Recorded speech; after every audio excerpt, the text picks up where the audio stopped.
Ministério Edukasaun alerta a eskola internasionál sira hetan uma lisensa operasional ato submente sertifikadu akreditasaun.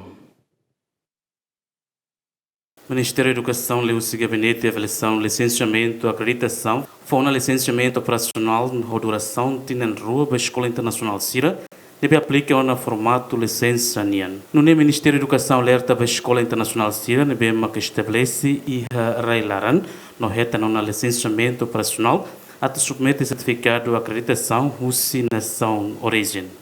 For reconhecimento livre de espaço ministerial, reconhecimento para resultados serem akreditasaun idane. Então, se idane sai, não significa escola nem diploma etc. Ita reconhece.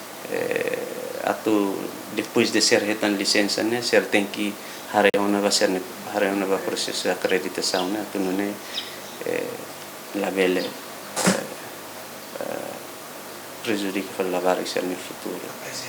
Lei macatete, lá se também for, lei macatete, tem regras macatete, depois de hetan licenciamento com duração de rua, depois de dentro de rua, né, certo que esforço não de hariona vai processo avaliação da acreditação, né, porque a escola estrangeira está lá halo acreditação, processo de acreditação direito, mas e tal de reconhecimento para entidades estrangeiras nevemos for acreditação da ser.